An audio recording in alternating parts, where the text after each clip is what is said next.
Hey guys, Kev here, and I want to talk about how wrong I was. So this is the Kansept Knives Fenrir, and this is the left-handed version, and this one has this wild red G10 titanium frame. I guess it would be a subframe lock. Even could be a liner lock, but I would call it a man, even a reverse bolster lock. I don't know. Whatever you want to call it. Beautiful S35 VN blade. I've used this a little bit, so pardon the tape and whatnot. And this is a design from Sparrow Knife Co. Greg Schaub over there, great dude. And, I was just really wrong about this knife. If you go back and watch my review, I'll try to link it here if I can find it. My original, I guess, unboxing, not really review. I might have done an overview or something on it at that point.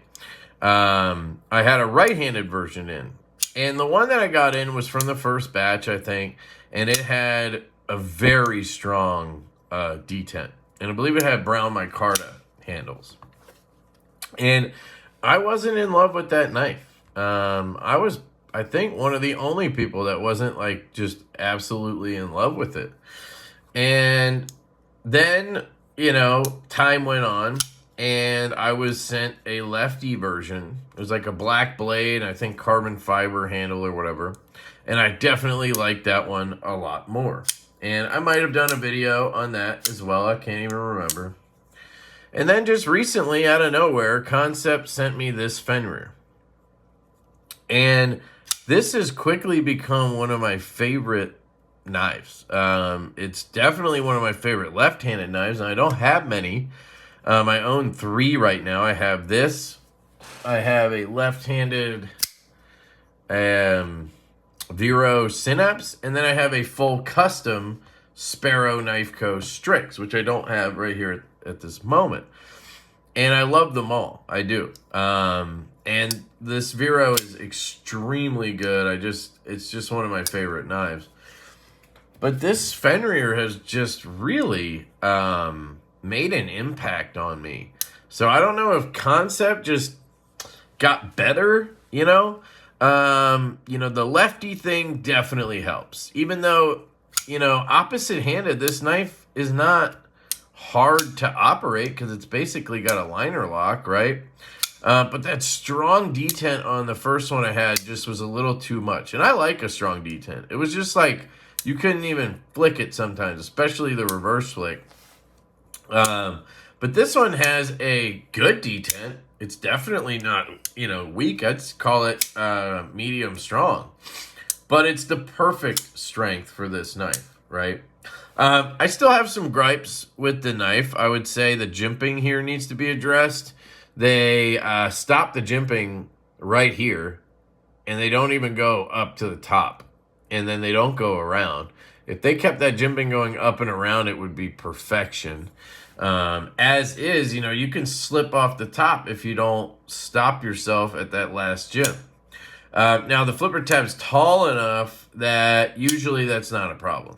And the detent on this one is perfect, so it's less likely to happen. So what I do is I tend to put my thumb kind of on an angle like this, and then just shove it back like that.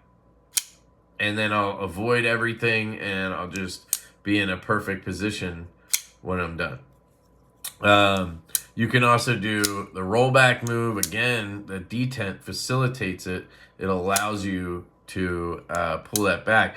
Again, if the jimping was better, I'd be able to do it even better. But as is, it's really good.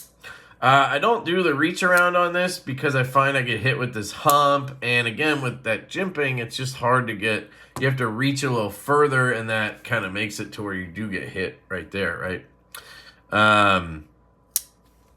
But that's okay. The thumb flick is very, very good. I enjoy it. I do think the studs could be a little bit more aggressive, but they're really good. You have a really nice steel insert, really good lockup, a beautiful stonewash. I prefer this over them trying to attempt a satin because they won't do a belt satin. What What else? This red G10, red and black G10, I really thought was stupid when I first saw them. And I tried not to get one in this, finish. But then they just sent this out of the blue, and I gotta say, this red and black is gorgeous.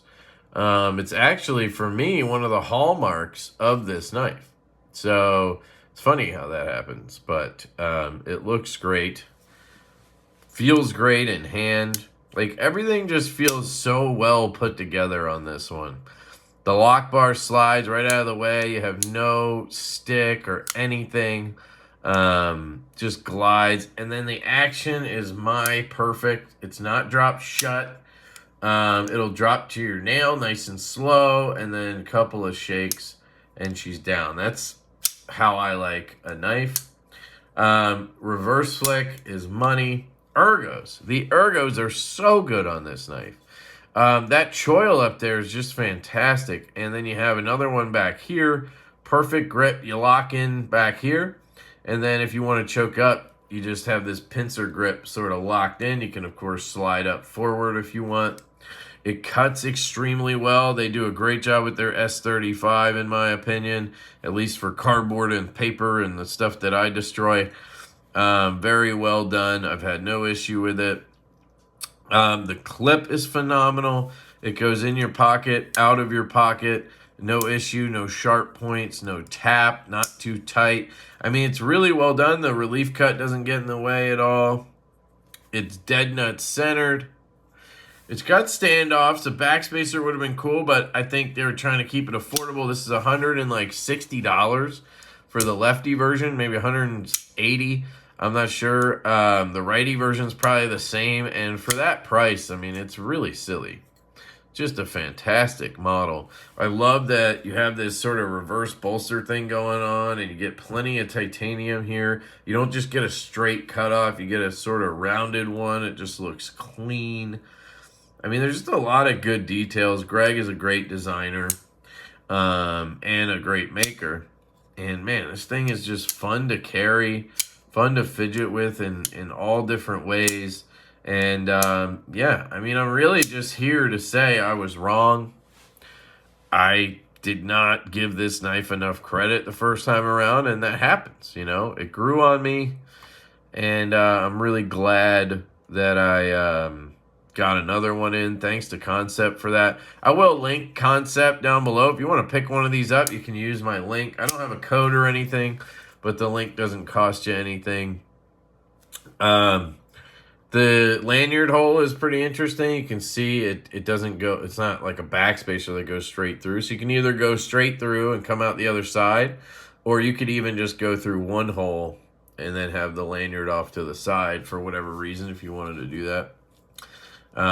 Reverse grips for Friday night gas station are fantastic. I tend to want to hold it like this and then lock your thumb in right here, because if you come up and over, you're kind of hitting that point. But Friday night, somebody messing with the Slurpee, they're in trouble. I guess I would call this a drop point. I guess it's kind of a spear point, but drop point, sure. Very cool. Just a great knife. I mean, seriously.